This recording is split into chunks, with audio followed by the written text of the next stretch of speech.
कैलाश पर्वत की ऊंची ऊंची बर्फीली चोटियों पर आज अलग ही रौनक थी। कैलाश पर्वत चांदनी से नहाया हुआ था, क्योंकि आज महाशिवरात्रि थी। चारों ओर ओम नमः शिवाय की ध्वनि गूंज रही थी। देवता, ऋषि और गण सब उत्सव की तैयारी में लगे थे। बाल गणेश अपने छोटे से मूषक पर बैठकर इधर उधर दौड़ रहे थे। उनके हाथ में लड्डुओं की थाली थी, जिसे वे बार बार संभालते, फिर खुद ही एक लड्डू खा लेते। तभी पीछे से बाल कार्तिकेय अपने सुंदर मोर पर सवार होकर आए। उनके हाथ में एक छोटा सा त्रिशूल था और चेहरे पर शरारती मुस्कान।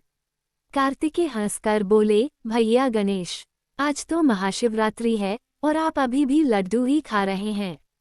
गणेश मुस्कुराए, भैया, पूजा के लिए ताकत चाहिए और ताकत लड्डू से मिलती है। दोनों हंस पड़े। तभी माता पार्वती ने उन्हें पास बुलाया। उनके हाथ में फूलों की माला थी और आंखों में स्नेह। बेटा, आज रात विशेष है। तुम्हें अपने पिता की आराधना पूरे मन से करनी है, उन्होंने प्यार से कहा। दोनों भाई एक स्वर में बोले, जी माता। रात गहराने लगी। आकाश में तारे टिमटिमा रहे थे। भगवान शिव गहन ध्यान में लीन थे। उनके जटाओं से गंगा की धारा मंद मंद बह रही थी। चारों ओर दिव्य प्रकाश फैल रहा था। गणेश और कार्तिकेय ने सोचा कि इस बार कुछ खास करना चाहिए।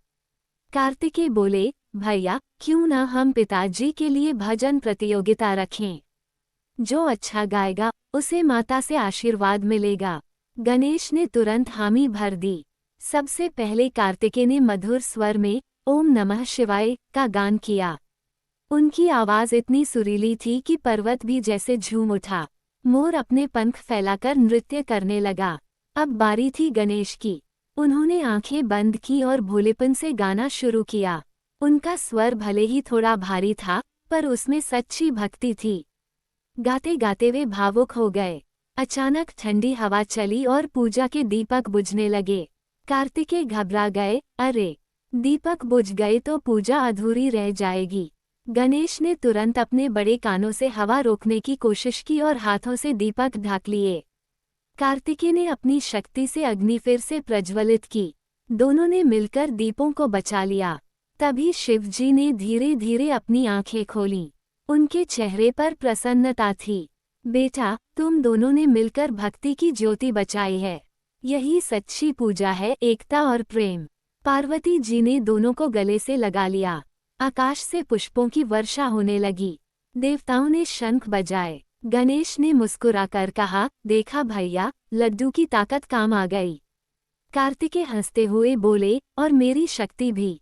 शिव जी ने आशीर्वाद देते हुए कहा, जो भी इस रात सच्चे मन से मेरा नाम लेगा, उसके जीवन के अंधकार दूर होंगे।